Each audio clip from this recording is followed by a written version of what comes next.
திருச்சிற்றம்பலம். எல்லாம் வல்ல பெருமானுடைய தனிப்பெரும் கருணையினாலே இந்த நாள் மிக இனிமையான நாளாக வாய்த்திருக்கிறது. தமிழோடு இசை பாடல் மறந்தறியேன் என்பதாம். நம்முடைய அப்பர் சுவாமிகள் தம்முடைய முதல் திருப்பதிகத்தை சலம் பூவொடு தூபம் மறந்தறியேன், தமிழோடு இசை பாடல் மறந்தறியேன் என்று அற்புதமாக தொடங்கி அருளுகின்றார்.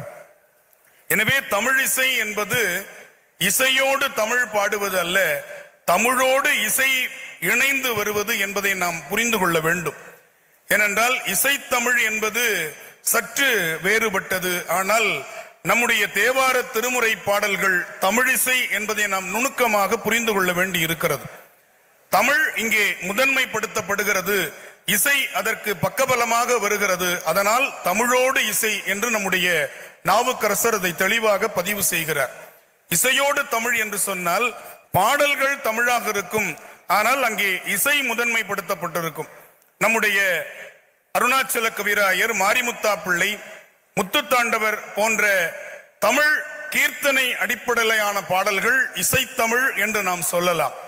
ஆனால் நம்முடைய காரைக்கால் அம்மையாரில் தொடங்கிய அற்புதமான இந்த மரபு தமிழிசை மரபு, தமிழோடு இசை பாடுகின்ற மரபு. எனவே இங்கே தமிழ் சொற்களுக்கு மந்திர ஆற்றல் உண்டு என்பதை நாம் உணர்ந்து பாட வேண்டும். இதைத்தான் சொல்லிய பாட்டின் பொருள் உணர்ந்து என்று சொல்லுகிறார். பாட்டினுடைய பொருள் என்பது ஒரு புறநிலையில் நாம் புரிந்து கொண்டால் கூட அகநிலையில் பாட்டில் அந்த சொல்லில் இருக்கக்கூடிய பெருமானை நாம் உணர்ந்து பாட வேண்டும். அதனால் சொல்லிய பாட்டின் பொருளாக இருக்கக்கூடிய பெருமானை உணர்ந்து பாடுவதுதான் தமிழ் பாடலினுடைய, தமிழ் இசையினுடைய அடிப்படை என்பதை நாம் ஒருவாறு விளங்கிக் கொள்ள முடியும். அதனால்தான் சைவம் பரப்ப வந்த ஞான சம்பந்தர், திருமுறை பாட வந்த ஞான சம்பந்தர் என்றெல்லாம் அடையாளப்படுத்தாமல் நம்முடைய நம்பிய ஆரூரர் நாளும் இன்னிசையால் தமிழ் பரப்பும் ஞான சம்பந்தன் என்று நம்முடைய திருக்கோலக்கா தேவாரத்தில் அருளி செய்கின்றார். எனவே இங்கு தமிழை இறைவனுடைய மொழியாக நம்முடைய ஆன்றோர் பெருமக்கள், சான்றோர் பெருமக்கள் இசைக்கு பயன்படுத்தி இருக்கிறார்கள். இன்று நாம் பார்க்கின்ற அத்தனை இசை வடிவங்களும் தமிழிசையினுடைய வேரிலிருந்து தோன்றிய விழுதுகள் என்பதை நாம் புரிந்து கொள்ள வேண்டும்.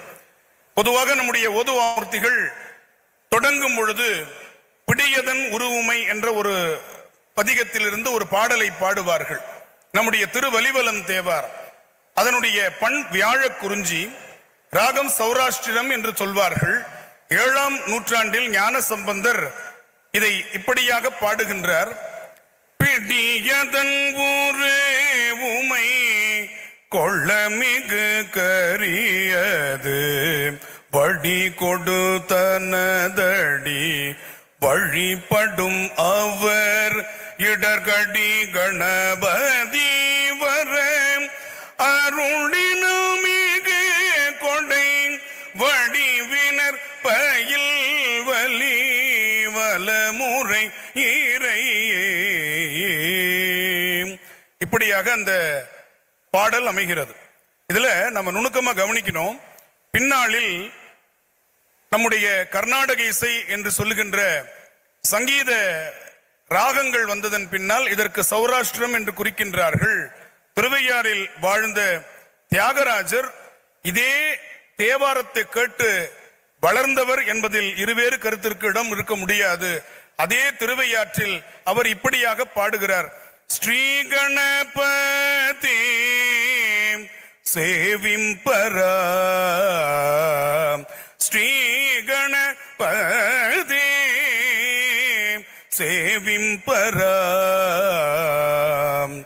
சௌராஷ்டிரம், அதற்கு தாய் இசை நம்முடைய வியாழ குறிஞ்சி என்பதை நாம் மறந்து போக முடியாது. பழந்தக்கராகம் என்ற ஒரு பண் நமக்கெல்லாம் நம்முடைய திருநெடுங்களத்தில் அருளி செய்த இடர்களையும் பதிகம், சிறையாரும் அடக்கிளியே இங்கே வா என்ற அற்புதமான திருஞான சம்பந்தருடைய சீர்காழி திருப்பதிகம், நம்முடைய திருப்பழனம் என்ற தலத்தில் அப்பர் பெருமான் அருளி செய்த சொன்மாலை பயில்கின்ற குயிலினங்கள். இப்ப நம்ம நெருக்கமாக பார்க்கலாம். தியாகையர் அந்த திருப்பழனம் வழியாக செல்லும் பொழுது அந்த காலத்தில் ஏதோ ஒரு ஓதுவா மூர்த்தி இப்படியாக பாடியிருக்க வேண்டும். சொன்மாலை பயில்கின்ற குயிலினங்கள் சொல்லீரே, சொன்மாலை பயில்கின்ற குயிலினங்கள் சொல்லீரே, பன்மாலை வரி வண்டு பண்மை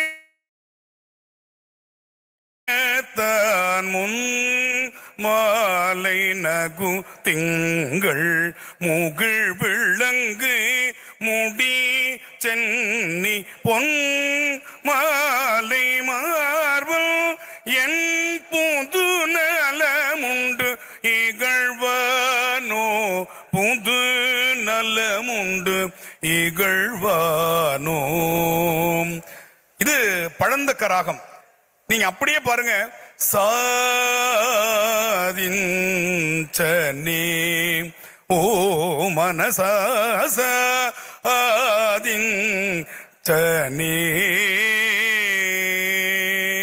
சர்க்குரு தியாகராஜருடைய கீர்த்தனை.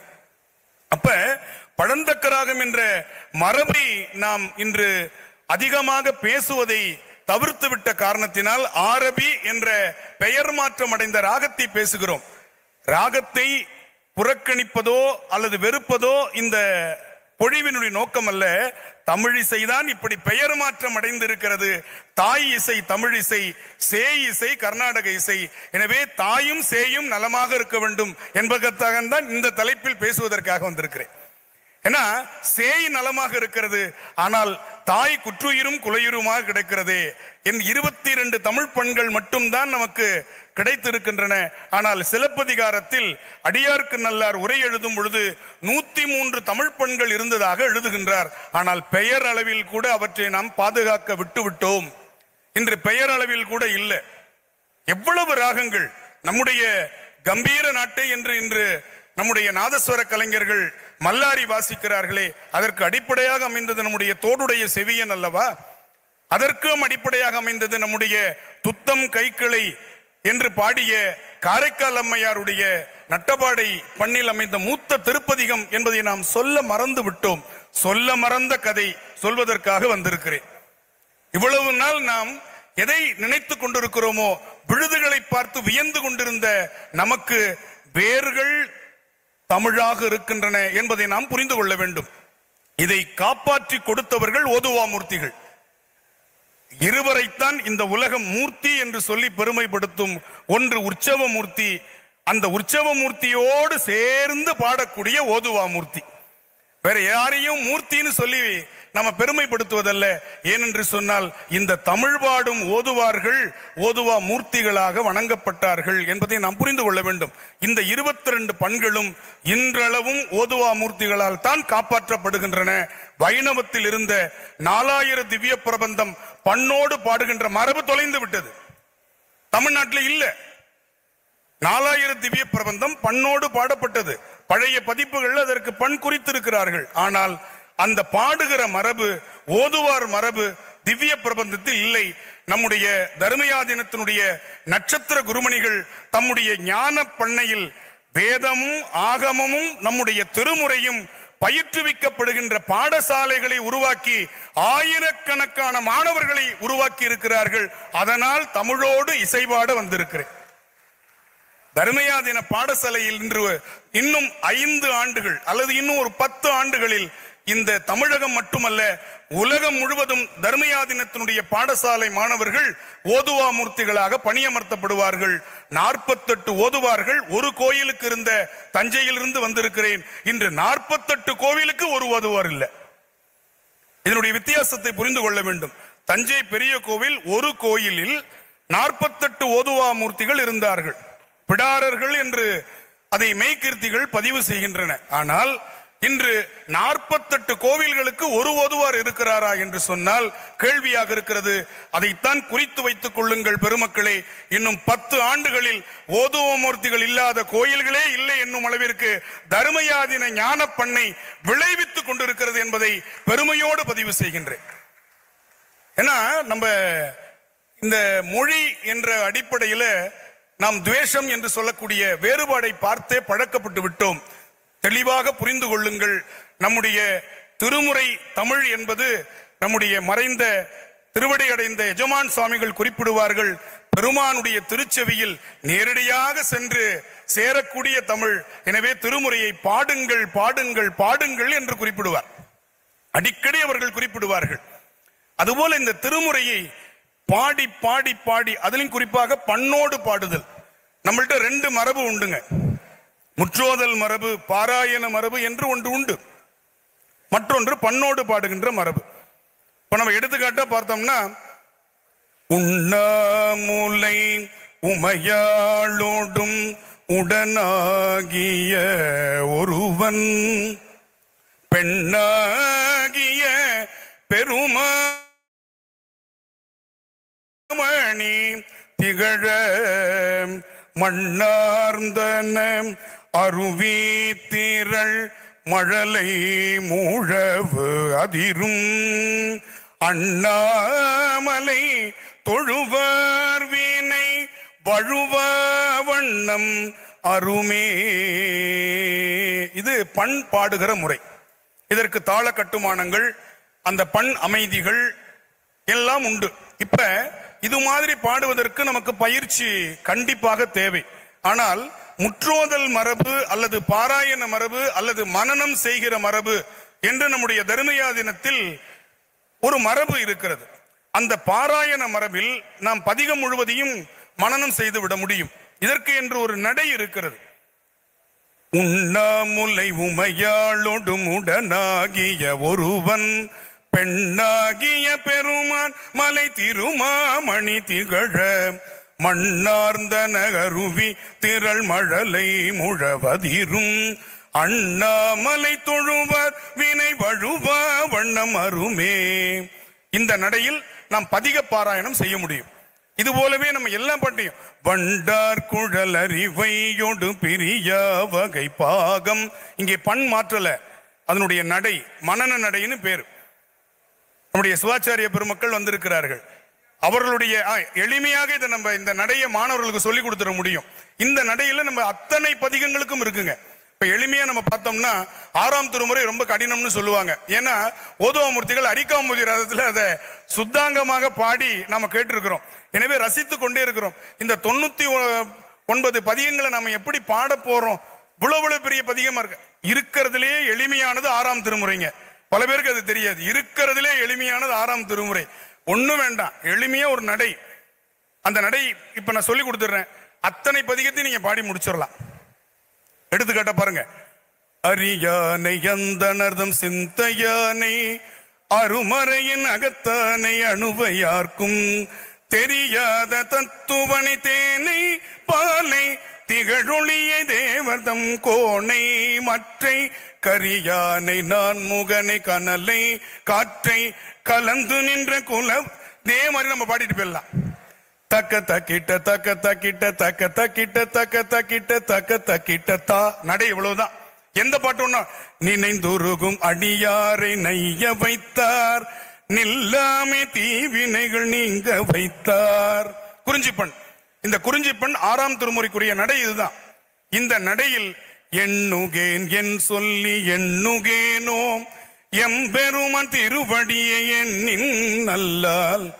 எந்த பதிகத்தையும் வேற்றாகி விண்ணாகி நின்றாய் போற்றி மீளாமையாள் என்னை கொண்டாய் போற்றி ஊற்றாகி உள்ளே ஒளித்தாய் போற்றி ஓவாத சத்தத்து ஒலியே போற்றி ஆற்றாகி எங்கே அமர்ந்தாய் போற்றி ஆரங்கம் நாள் வேதமானாய் போற்றி காற்றாகி எங்கும் கலந்தாய் போற்றி கையிலை மலையானே போற்றி போற்றி. இவ்வளவுதாங்க 6ஆம் திருமுறை. எவ்வளவு எளிமையா இருக்கு பாருங்க.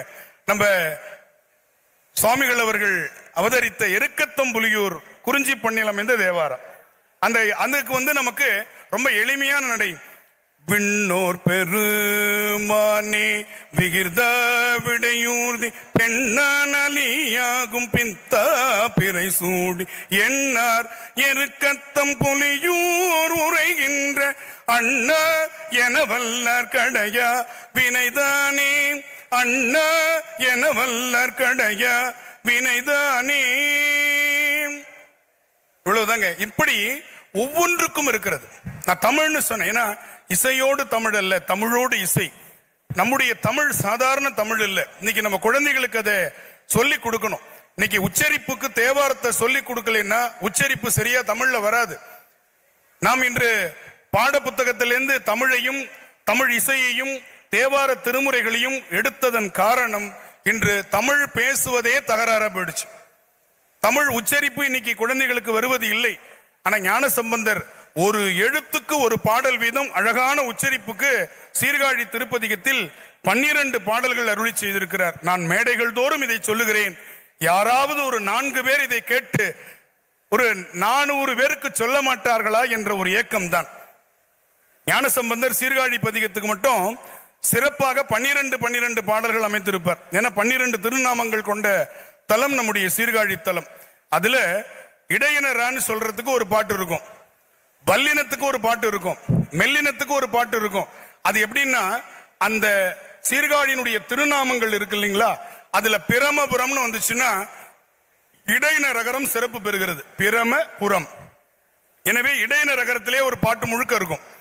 சுரர் உலகு நரர்கள் பயில் தரணி தலம் முரணழிய அரணமதில் முப்புறமெறிய விரவு வகை சரவிசைகுள் கரமுடைய பரமனிடமாம் வரமருள வரன்முறையின் நிறைநிறைகுள் வரு சுருதி சிறவுரையினால் பிரமனுயர் அறநெழில்குள் சரணையினை பரவவளர் பிரமபுரமே. எல்லாமே அந்த பிரமபுரம்னு தொடங்கினார்னா எல்லாம் இடையின ரகரத்துல இருக்கும். இப்ப கழுமலம்னு வருது, அதுல சிறப்பு ரகரம் வருது, அதுல முழுக்க அந்த ரகரத்திலே பாடுறாரு ஞானசம்பந்தர். ஒழுகலரி தழிகல்லியில் உழி உலகு பழிபெருக்கு வழிய நினையா முழுதுடலில் எழுமயிர்கள் தழுவு முனி குழுவினோடு கழுவு சிவனை தொழுதுலகில் இழுகுமல்லம் அழியும் வகை கழுவு முறை கழுமல நகர் பழுதிலிரு எழுதுமொழி தமிழ் விரகன் வழிமொழிகள் மொழி தகையவே. முழுக்க ரகரம். இது சாதாரி பண்ணில் அமைந்திருக்கு.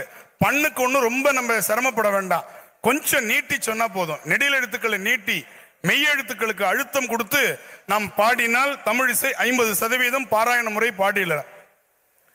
ஒழுகல் அரிதழிகளில் உழி உலகு பழி பெருகு வழிய நினையாம் முழுதுடலில் எழுமயர்கள் தழுவு முனி குழுவினோடு கெழுவு சிவனை தொழுதுலகில் இழுகுமலம் அழியும் வகை கழுவு முறை கழுமல நகர் பழுதிலிரை எழுது மொழி தமிழ் வீரகன் வழிமொழிகள் மொழி தகையவே. அவ்வளவுதான் சாதாரி பண்ணு வந்துருச்சு. இவ்வளவுதான். அதே போல பாலிசென்ட்ரோம் அப்படின்னு ஆங்கிலத்தில் சொல்லுவாங்க. பாலிசென்ட்ரோம் அப்படின்னா நாம் இப்படி படிக்கும் பொழுது ஒரு பொருளும் பின்னால் இருந்தும் அதை படிக்கும் பொழுது ஒரு பொருளும் தரக்கூடிய ஒரு தொடர் அமைப்பு. அந்த தொடர் அமைப்புல ஞானசம்பந்த பெருமான் ஒரு தொடர் அல்ல, ஒரு பதிகம் முழுக்க பாடி இருக்கிறார். அந்த பதிகத்துல மெய்யெழுத்தே கிடையாது. அந்த பதிகத்துல மெய்யெழுத்தே கிடையாது. அந்த பதிகத்தை முதல் வரியை நம்ம மனனம் செஞ்சிட்டோம்னா பின்னாடில இருந்து படிச்சா 2வது வரி. அப்ப ஒரு வரி மனனம் செஞ்சுட்டா போதும், 2வது வரி பின்னாடில இருந்து படிச்சுட்டு வந்துடலாம். பாருங்களேன். யாமா நீ யாமா யாழி காமா காணா காண முடியுது, காணா காமா காழியா மாமாயானி மாமாயா நேரகழாமிதயா சழிதா ஏனில்லாயுழிக காழியுள்ளா நினையே நினையே தாழிசைய தமிழாகரனே. நேரகழான்னு ஆரம்பிச்சேன், தமிழாகரனேன்னு முடியும். இவ்வளவுதாங்க. இது அப்படியே நம்ம பைரவி என்ற சங்கீத ராகம், கௌசிகம் என்ற பண். இப்ப நான் பாடினது கௌசிக பண், பைரவி ராகம். நிறுத்தி பாடின பன்முறை. யாமாமா நீ யாமாமா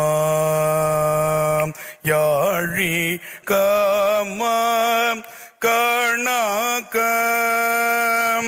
காமா காம் காழியம் மாமாயா நீ மாமாயா அவ்வளவுதான், பைரவி வந்துருச்சு. இன்னும் ஒரு செய்தி, அருமையான செய்தி. இப்ப ஒரு குளிர்சாதன அறையில உட்கார்ந்து இருக்கிறோம். இங்க உட்கார்ந்து இருக்கிற அத்தனை பேருக்கும் வேர்க்கவே இல்லை பார்த்தீங்களா? ஆனா எனக்கு மட்டும் வேர்த்துக்கிட்டே இருக்கு. ஏன்?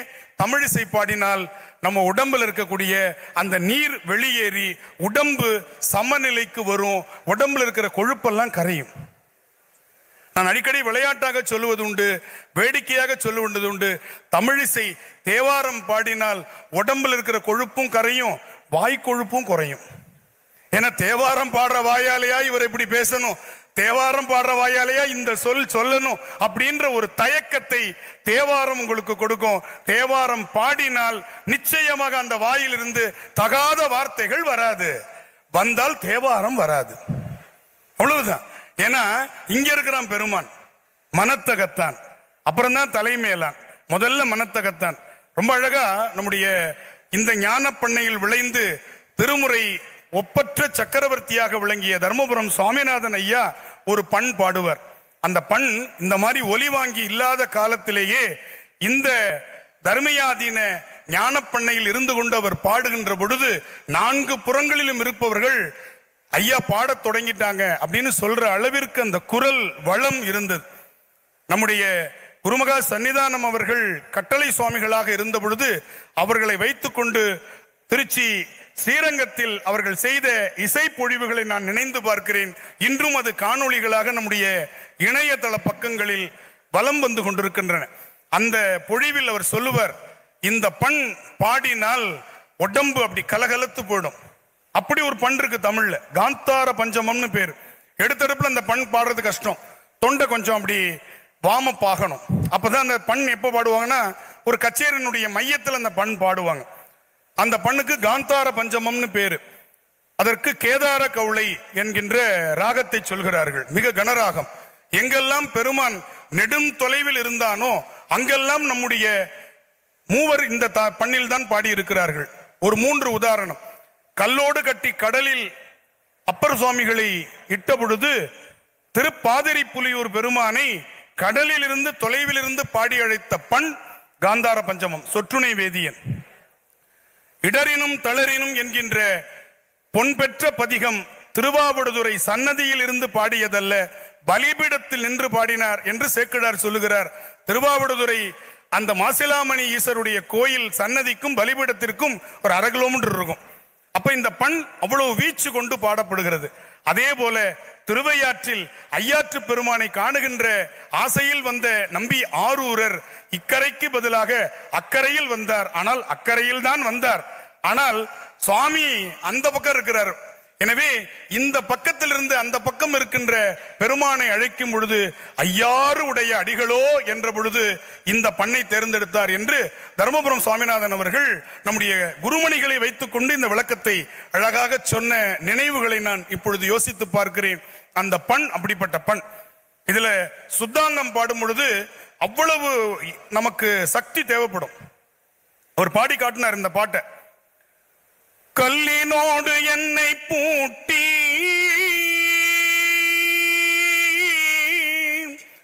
ஒலியை குறைச்சிடாதீங்க, இந்த பண் இப்படிதான் கேட்கணும். என்னை கல்லினோடு பூட்டி அமன் கையர் ஒல்லை நீர் புகனுக்க என் வாக்கினால் நெல்ல நீள் வயல் நீலக்குடியரன் அரண் நாமம் நல்ல நாமம், நீலக்குடியரன் நாமம் நல்ல நாமம், அரண் நாமம் நல்ல நாமம் நவிற்றி உய்ந்தேன் அன்றே.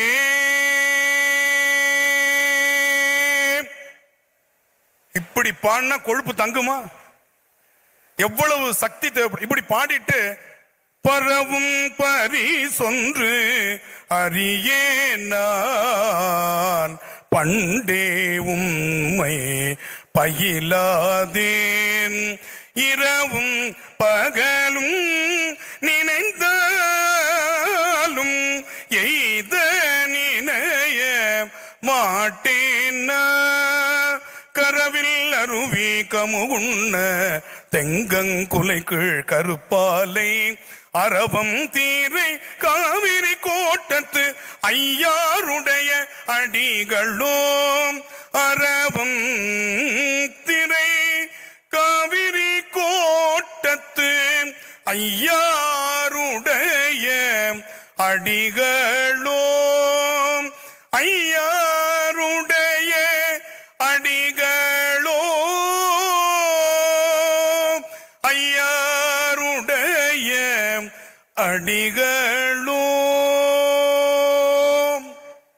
இந்த ஓங்காரம் அந்த ஓலம் விட்ட விநாயகர் செவியில கேட்டு பெருமான்கிட்ட போய் வன் தொண்டன் வந்திருக்கிறான்பா, கொஞ்சம் காவிரியை வழிவிட சொல்லு என்று சொல்ல வைத்தது என்றால் தமிழ் இசை எப்படிப்பட்டது?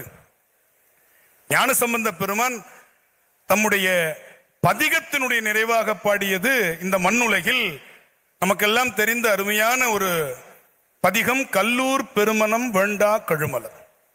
இந்த பதிகத்துல அந்தாளி குறிஞ்சி என்ற ஒரு அரிய ராகத்தை ஞானசம்பந்தர் பயன்படுத்துகிறார். அதற்கு இன்று கர்நாடக இசையில் சாமா என்ற ராகத்தை குறிக்கிறார்கள். ரொம்ப முக்கியமான ஒரு பதிகம்ங்க. ஆனா 1.5 பதிகம் தான் மொத்தமே கிடைச்சிருக்கு. 7 திருமுறைக்கும் ஞானசம்பந்தர் பாடி 1.5 பதிகம் மட்டும்தான் நமக்கு அந்தாளி குறிஞ்சியில கிடைச்சிருக்கு. ஒன்று நம்முடைய நல்லூர் பெருமணம், மற்றொன்று நம்முடைய திருக்குறுகாவூர் வெள்ளடை. 6 பாடல் தான் கிடைச்சிருக்கு. இந்த பதிகத்தை மட்டும் ஓதுவாமூர்த்திகள் எந்த மேடையிலும் விட்டுற வேண்டாம் நான் பணிவோடு கேட்டுக்கொள்கிறேன். இருக்கிறதே ஒன்னே ஒண்ணு கண்ணே கண்ணுன்றது மாதிரி. அதுல இந்த சாமா என்ற ராகத்தை இன்று ரொம்ப பெருமையாக சொல்லுகிறார்கள். நம்முடைய தியாகராஜர் பாடுகின்றார். ஒரு அருமையான ஒரு பழமொழி தெலுங்கில் உண்டு. சாந்தமுலேக்கா சௌக்கியமுலேதுன்னு ஒரு பழமொழி. அது தெலுங்குல சாந்தம் இல்லை என்று சொன்னால் சௌக்கியம் இருக்காது என்பது எளிமையான ஒரு பொருள். எனவே அந்த பழமொழியை அப்படியே பல்லவியாக வைத்து பாடுகிறார். சாந்தமுலேக்க சௌக்கியமுலேது சாந்தமுலேக்க சௌக்கியமுலேது என்று பாடுகிறார். இந்த அந்தாளி குறிஞ்சி பண் நம்முடைய ஞானசம்பந்தர் கொடுத்த அற்புதமான பதிகங்களில் பண்களுள் ஒன்று. கல்லூர் பெருமண்ணம் வேண்டா கழுமலம் பல்லூர் பெருமண்ணம் பாட்டுமையாய்த்தில சொல்லூர் பெருமண்ணம் சூடலரே தொண்டர் நல்லூர் பெருமண்ணம் மேயனம்பானே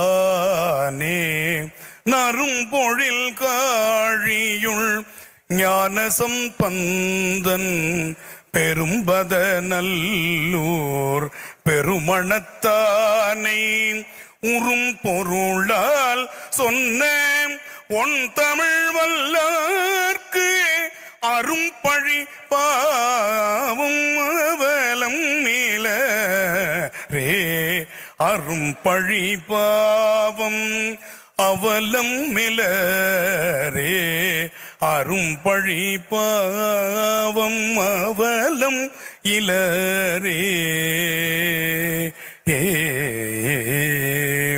நிறைவாக திருவாசகத்தோடு என்னுடைய பணியை அவர்கள் குறித்த இன்னும் 4 நிமிடத்தில் நான் நிறைவு செய்து கொள்வேன். 3 தேவாரமும் பார்த்துட்டோம். திருவாசகம் முல்லை தீம்பாணி அல்லது முல்லையம் தீம்பாணி என்ற தமிழ் பண். மோகனம் என்று நாம் அதை அறிந்திருக்கிறோம். ஆனால் தமிழில் அதற்கு முல்லையம் தீம்பாணி என்று பெயர். நாம் தமிழ்த்தாய் வாழ்த்து பாடுகிற பண் தான் திருவாசகம் கொடுத்த முல்லையம் தீம்பாணி. ஓதுவாமூர்த்திகள் அமைத்த பண்ணது. மணிவாசகர் குறிப்பிடவில்லை. ஆனால் அவர்தான் குறிப்பிடுகிறார், பண் சுமந்த பாடல் பரிசு படைத்தருளும் என்று. எனவே மணிவாசகர் தான் எங்கள் பெருமான் தாளத்தோடு இருக்கிறான் என்று அடையாளப்படுத்துகிறார். அடிகளார் தம் கையில் தாளம் இருந்தவாறு அன்னே என்னும் என்று பெருமானே தாளத்தோடு இருக்கிறான். பெருமானே ஸ்ருதியோடு பாடுகிறான். எம் இறை நல் வீணை வாசிக்குமே என்று வீணாதர தட்சிணாமூர்த்தியை, திருப்பந்துருத்தியில் இருக்கக்கூடிய அந்த வீணாதர தட்சிணாமூர்த்தியை அப்பர் பெருமான் நம்முடைய கண்முன் கொண்டு வருகிறார். அதுபோல மிக நல்ல வீணை தடவி என்று நம்முடைய ஞான சம்பந்தரும் பாடுவார். எனவே அந்த ஒரு பாடல் என்று சொன்னால் பண் இருக்க வேண்டும், பதம் இருக்க வேண்டும், பல ஓசை தமிழ் இருக்க வேண்டும், உள் நின்றது ஒரு சுவை இருக்க வேண்டும், ஒரு தாளத்து ஒலி பலவும் இருக்க வேண்டும். எனவே கர்நாடக இசையில் ஸ்ருதி மாதா லய பிதா என்று இரண்டோடு நிறுத்தி கொண்டார்கள். ஆனால் நம்முடைய தமிழ் இசையில் 5 சொல்லப்படுகிறது. பண்ணும் பதம் 7 பல ஓசை தமிழவையும் உள் நின்றதோர் சுவையும் ஒரு தாளத்து ஒலிபலவும் என்று குறிப்பிடுகிறார். திருவாசகத்திலிருந்து ஒரு பாடல், இது முல்லை தீம்பாணி என்று நாம் பார்க்கிறோம். இந்த பாடலுக்கும் இந்த இடத்தில் நான் நிற்பதற்கும் இந்த பாடல் பொருத்தமாக இருக்கும் என்று எண்ணுகின்றேன். நானேயோம் தவம் செய்தேன், நானேயோம் தவம் செய்தேன், சிவாய நம என பெற்றேன். தேனாய் இன்னமுதமுமாய் தித்திக்கும் சிவபெருமான் தானே வந்து எனது உள்ளம் புகுந்து அடியேற்கு அருள் செய்தான். தேனாய் அருள் செய்தான், தித்திக்க அருள் செய்தான், தானே அருள் செய்தான், வந்து அருள் செய்த உளம் புகுந்து அடியேற்கு அருள் செய்தான். ஊனாரும் உயிர் வாழ்க்கை ஒருத்தன்றே வெறுத்திடவே. தமிழோடு இசை பாடல் குறித்து விளம்பியது கடுகளவு, விட்டது கடலளவு. விடைபெறுகிறேன். வணக்கம், நன்றி. மீண்டும் ஒரு முறை நம்முடைய ஸ்ரீலஸ்ரீ நட்சத்திர குருமணிகளின் பொன்னார் திருவடி கமலங்களை பணிவோடு மனம் மொழிமைகளால் வணங்கி விடைபெறுகிறேன். வணக்கம், நன்றி.